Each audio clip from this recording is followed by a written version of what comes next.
Bonsoir à tous. On ira tous au paradis, point d'interrogation. Que dit la parole de Dieu? Ensemble, nous ouvrons la Bible dans Marc, chapitre 1er, verset 15. Et je sais ce soir qu'avec toutes les personnes qui ont prié, Dieu va agir. Marc, chapitre 1er, verset 15. Jésus parle et va dire ceci.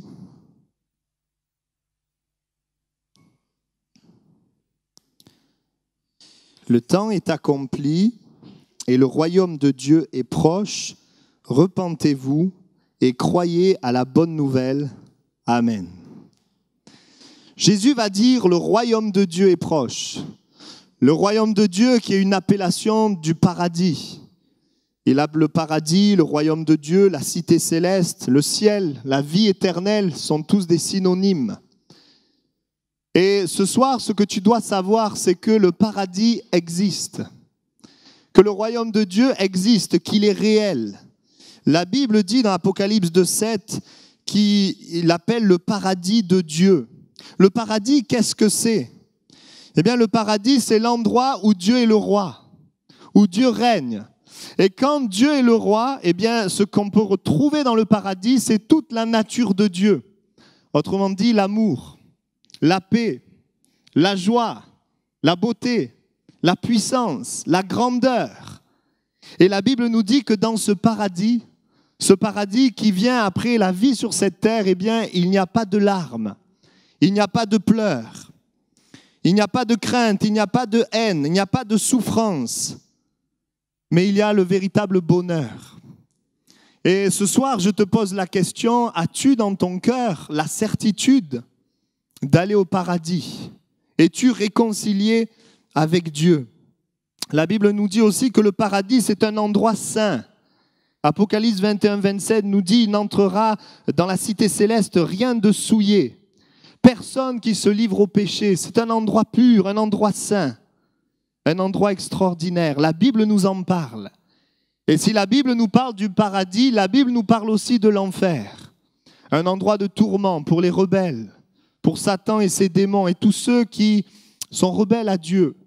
Un endroit de souffrance, un endroit de malheur, de tourment. Et ce soir, il est important de savoir, la parole de Dieu nous montre que chaque être humain, nous sommes des êtres spirituels. Tu n'as pas été créé seulement pour les choses de cette terre, mais tu as été créé pour aller au ciel. Dieu t'a créé pour que tu sois sauvé. Dieu t'a créé pour que tu aies la vie éternelle. Voilà pourquoi, quand bien même des hommes auraient de l'argent, auraient la popularité, auraient toutes sortes de biens, voilà pourquoi des hommes, malgré tout ça, arrivent à se droguer, arrive à se suicider.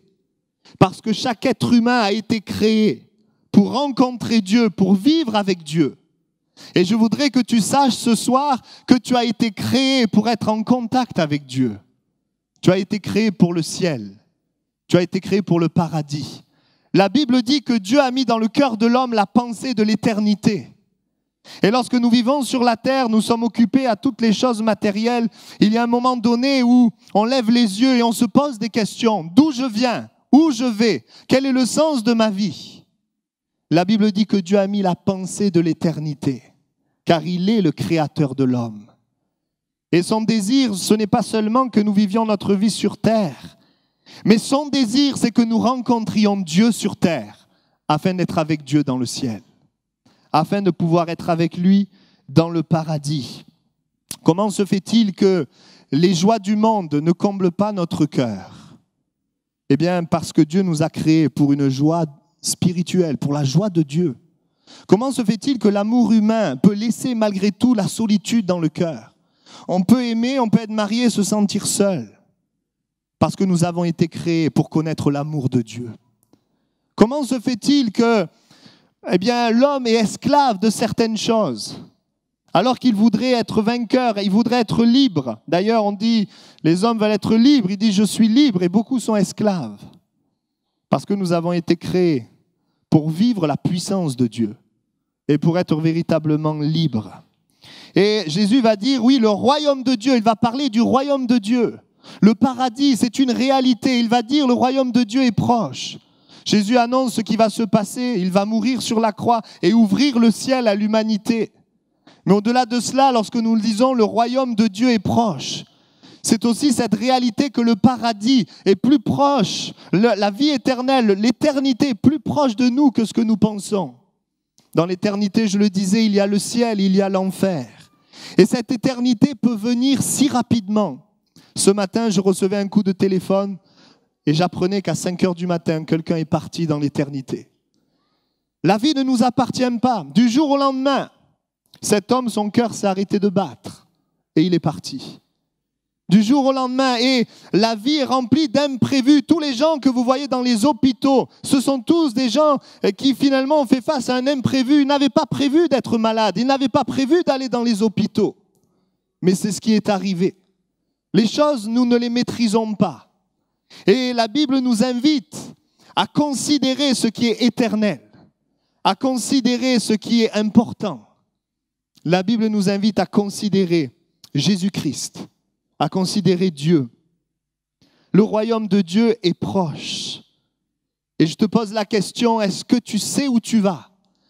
Est-ce que tu as dans ton cœur cette certitude de connaître Dieu? As-tu dans ton cœur cette assurance que Dieu va te recevoir? Parce que si tu ne l'as pas ce soir, Dieu veut te la donner. Dieu veut te la donner. Et donc Jésus dira, le royaume de Dieu est proche. Il continuera en disant, repentez-vous. Il est en train de montrer que l'homme, eh bien, ça ne va pas de soi d'aller dans le royaume de Dieu. Jésus est en train de dire, oui, le royaume de Dieu est proche, mais il y a besoin de quelque chose. Repentez-vous. Autrement dit, Jésus est en train de dire, l'homme en lui-même est pécheur, l'homme en lui-même est séparé de Dieu. Autrement dit, on n'ira pas tous au paradis. Jésus est en train de dire, à cause du péché de l'homme, l'homme ne peut pas entrer dans le ciel. Il dit, repentez-vous. La repentance est un changement, une transformation morale de l'homme intérieur. À travers ce passage, lorsque Jésus dit « repentez-vous », il est en train de montrer que l'homme a un problème à régler. La Bible nous dit que le problème de l'homme, c'est le problème du péché. Et c'est ce problème du péché qui nous prive du paradis.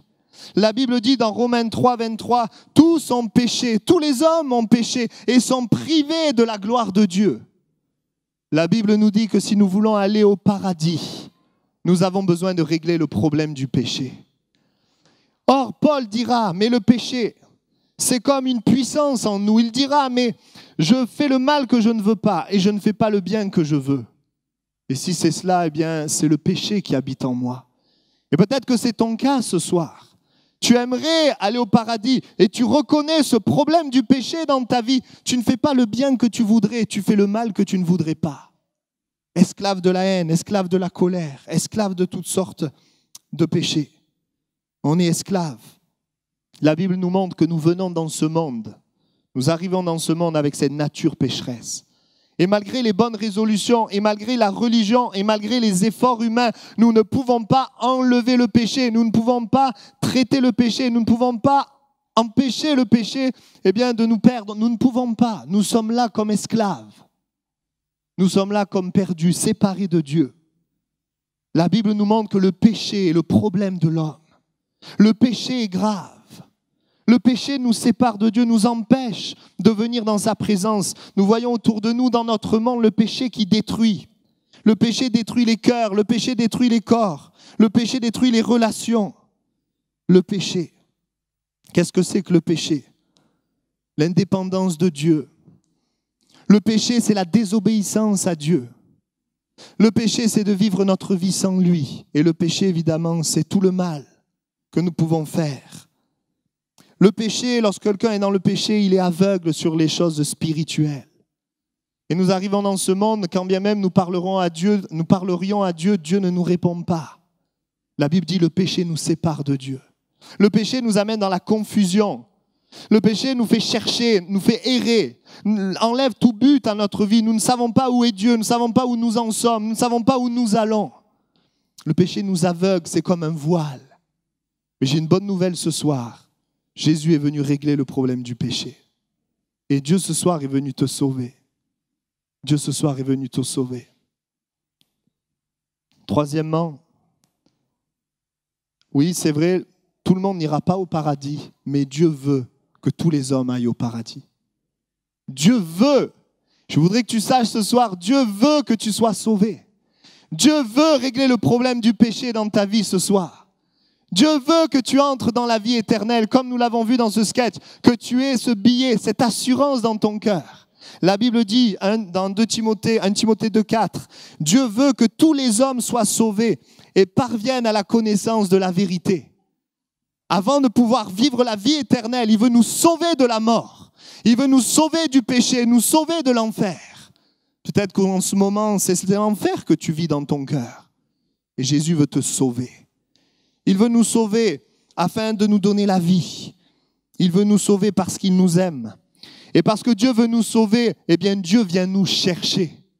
Et Dieu vient te chercher ce soir. Peut-être penses-tu venir et tu es venu par hasard comme cela, mais au travers de cette venue, Dieu te cherche et Dieu veut te sauver. Nous voyons dans la Bible, dans un texte, un homme qui passe de l'autre côté et qui va dire, mais envoie Lazare qui est mort, parler à mes frères. Et Dieu va dire, non, ils ont les prophètes, ils ont les serviteurs. Ils ont des personnes qui vont leur parler. Et s'ils ne croient pas en eux, ils ne croiraient pas, quand bien même un mort viendrait vers eux. Et au travers de simples serviteurs, au travers de simples personnes, Dieu veut te parler. Dieu veut te sauver. Dieu veut changer ta vie. Parce qu'il voit la souffrance qui est dans ton cœur. Il voit la tristesse et la peine. Et il voit le manque d'assurance. Il voit que tu es errant et perdu, sans certitude, malgré des pensées sur Dieu, des connaissances sur Dieu. Il voit que tu es perdu. Alors il s'approche de toi dans son amour pour changer ta vie. Il s'approche de toi pour te faire entrer dans le ciel. Nous faisons cette réunion afin que tu sois sauvé, afin que tu aies la vie éternelle, afin que ta vie change. Parce que Jésus est venu pour cela. La Bible nous montre que Jésus va faire route avec 2 disciples qui sont en train de partir loin. Il fait route avec eux dans leur égarement pour leur parler. Et alors que Jésus leur parle, ils ne savent pas que c'est Jésus. Leur cœur commence à se réchauffer, ils commencent à croire. Et à un moment, ils comprennent que c'est Jésus. Et ce soir, dans ton égarement, Jésus vient vers toi, il s'approche de toi. Il fait route avec toi et il te parle. Il réchauffe ton cœur. Il te dit, oui, c'est vrai, c'est possible, cette parole est vraie. Et tu peux être sauvé ce soir, parce que je t'aime. Oui, Dieu veut que tous les hommes aillent au paradis. Oui, Dieu veut que tous les hommes soient sauvés. La Bible dit qu'il n'y a pas d'autre nom qui a été donné parmi les hommes que le nom de Jésus. Je veux que tu saches que celui qui peut te sauver, c'est Jésus-Christ. Jésus est le chemin, la vérité, la vie. Et nul ne vient au Père que par lui. Jésus est le chemin. Il est la vérité. Et il est celui qui peut te donner la vie. Jésus dira, celui qui croit en moi vivra, quand bien même il serait mort. Jésus est le seul à être capable de nous donner la vie éternelle. Jésus, c'est ce nom-là. Et ce Jésus, il est vivant. Ce Jésus, il est au milieu de nous ce soir. Et ce Jésus, il est prêt à faire un miracle dans ton cœur. Pourquoi Jésus? Parce que Jésus est le seul à avoir réglé le problème du péché. Jésus est le seul. Nous étions tous les hommes pécheurs, perdus. La Bible dit le salaire du péché, c'est la mort. Le pécheur doit mourir éternellement, être séparé de Dieu. Il n'y avait pas d'espoir, pas de solution. Alors Jésus a dit, je viens. Et Jésus est venu sur terre, pur, saint, sans tache, sans péché. Jésus vient sur terre, il se fait homme. Et il accepte de mourir sur une croix. Pourquoi Jésus est mort sur une croix? La Bible dit que sur la croix, il a porté les péchés de l'humanité. Il a porté tes péchés. Et le jugement qui devait tomber sur toi est tombé sur lui. Le jugement de Dieu est tombé sur lui. Afin qu'aujourd'hui, le jugement ne tombe pas sur toi, mais afin que tu sois gracié. Et alors que le jugement est tombé sur lui, Jésus est mort. 3 jours après, Jésus est ressuscité. Jésus est vivant. Et tous ceux et celles qui viennent à lui, qui croient en lui, tous ceux et celles qui croient que Jésus est mort pour eux, alors le miracle du salut se manifeste. Alors ils peuvent être sauvés, alors ils peuvent avoir dans leur cœur la vie éternelle. Jésus est vivant et Jésus veut te sauver ce soir. Et pour terminer, c'est peut-être ce qui est aussi très important, C'est le 4e point, le paradis avant l'heure. C'est vrai qu'un jour, nous allons mourir et passer de l'autre côté. Mais la Bible nous montre que Jésus est ressuscité. Et parce qu'il est ressuscité, il est monté au ciel et il a dit « Je serai toujours avec vous. Par mon esprit, je serai là. » Et ce soir encore, c'est une réunion spéciale parce que Jésus est là, par son esprit. Et encore une fois, Jésus veut venir passer là dans les rangs. Il veut s'approcher de toi et se révéler à toi d'une manière particulière. Le paradis avant l'heure, Jésus étant ressuscité, Jésus venant du ciel. Et l'Esprit de Dieu venant du ciel, eh bien Jésus, il est celui qui peut te donner dans ton cœur le paradis. Il est celui qui peut te faire goûter au ciel. Avant d'aller dans le ciel, eh bien quand nous rencontrons Jésus, nous acceptons Jésus, Jésus vient en nous, eh bien il y a comme un bout du ciel qui vient en nous. Et ce bout du ciel qui vient en nous nous donne de l'assurance. Lorsque nous rencontrons Jésus, nous connaissons, nous découvrons la joie de Dieu, nous découvrons l'amour de Dieu, nous découvrons la paix de Dieu, nous découvrons la paix du ciel, la joie du ciel, l'amour du ciel. Et cette paix, cette joie et cet amour nous donnent de l'assurance. Et c'est pour ça que nous pouvons dire oui, même si nous mourrons, nous savons où nous allons, parce qu'un jour, nous avons rencontré Jésus vivant. Et ce Jésus vivant, eh bien, il nous a fait goûter à son amour, à sa grâce, à sa paix. Peut-être que dans ton cœur aujourd'hui, c'est comme l'enfer. Dans ton cœur, c'est la crainte. Dans ton cœur, c'est la haine. Dans ton cœur, c'est la peur. Dans ton cœur, c'est les liens. Tu es comme enchaîné. Tu es prisonnier. C'est l'errance, comme l'enfer dans le cœur. Mais Jésus veut venir et mettre le ciel dans ton cœur. Et lorsque nous rencontrons Jésus, il n'y a pas besoin qu'on essaie de nous convaincre par A plus B qu'il existe. Quand nous le rencontrons, sa vie agit en nous et notre vie est transformée. Notre vie est changée.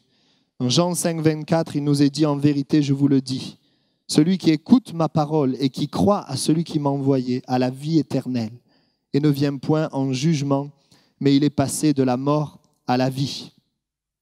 Le Seigneur Jésus, ce soir, il est présent au milieu de nous et il veut sauver tous ceux qui sont perdus. Tant que nous sommes sur la terre, la Bible dit que Jésus est venu sauver les hommes. La Bible nous montre qu'après la mort, eh bien, il y a le jugement parce que Dieu est juste. Mais ce que Dieu veut ce soir, c'est sauver chaque personne qui n'a pas encore dans son cœur l'assurance d'aller au ciel. Oui, Dieu veut, c'est vrai, on n'ira pas tous au paradis, mais Dieu veut t'y faire rentrer ce soir. Dieu veut te sauver ce soir.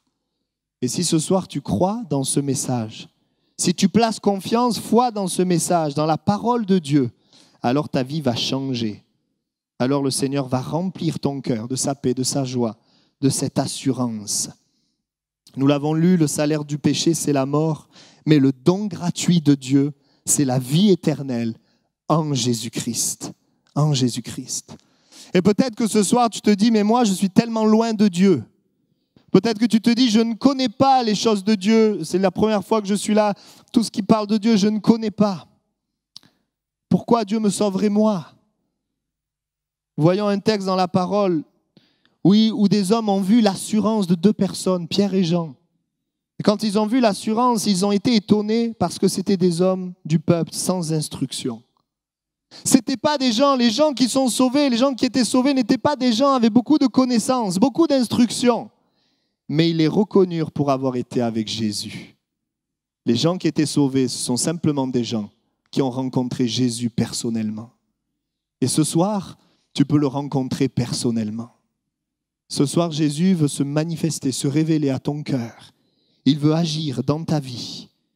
Ce soir, Dieu voit toutes les personnes qui sont là avec une connaissance de Dieu, mais pas d'assurance dans le cœur. Et ce soir, Dieu veut te donner l'assurance de la vie éternelle. Ce soir, Dieu te dit, je veux te sauver. Je veux te sauver ce soir. Je veux que ce soir, ton nom soit inscrit dans le ciel. Ce soir, je veux m'approcher de toi et te sauver, toi.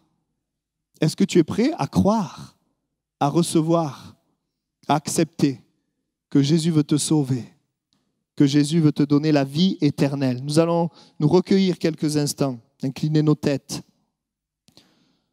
Jésus dira, le royaume de Dieu est proche, repentez-vous et croyez à la bonne nouvelle. Jésus, Le nom de Jésus, Jésus mort, ressuscité, c'est cette bonne nouvelle. Et comment Dieu va nous sauver? Nous l'avons lu. Jésus dira, repentez-vous. Pour être sauvés, eh bien, Dieu va nous convaincre dans notre cœur. À l'annonce de la parole de Dieu, nous allons être comme convaincus dans notre cœur que nous avons besoin de changer. Convaincus que nous sommes sur la mauvaise voie. Convaincus que le péché m'amène à la mort. Cette conviction produit une tristesse. Et dans cette tristesse, eh bien, nous venons à lui. Et alors que nous venons à lui, Jésus nous convainc de sa justice. Il s'approche de nous et il nous sauve. La Bible dit que si nous confessons nos péchés, il est fidèle et juste pour nous pardonner et pour nous purifier de tout péché. Et ce soir, alors que le Saint-Esprit convainc des cœurs, alors que Dieu est en train de te convaincre que tu as besoin de changement dans ta vie, eh bien ce soir tu peux saisir la vie éternelle parce que c'est l'œuvre de Dieu. Tu peux croire et recevoir alors que Dieu est en train de le faire dans ton cœur. Veux-tu avoir le billet du ciel? Veux-tu venir à lui, à Jésus-Christ? Veux-tu croire que Jésus veut te sauver? Ne reste pas sur les raisonnements. La Bible nous montre un brigand sur une croix. Il était en train de mourir, c'était terminé pour lui. Il avait des raisonnements, c'était trop tard. Il avait trop péché. Certainement, ces raisonnements étaient là. Il ne méritait pas. Mais à un moment donné, cet homme va reconnaître qu'il était pécheur. Et il va reconnaître que Jésus était le roi. Et il va le dire dans une simple phrase. Et Jésus va lui dire, aujourd'hui, tu seras avec moi dans le paradis.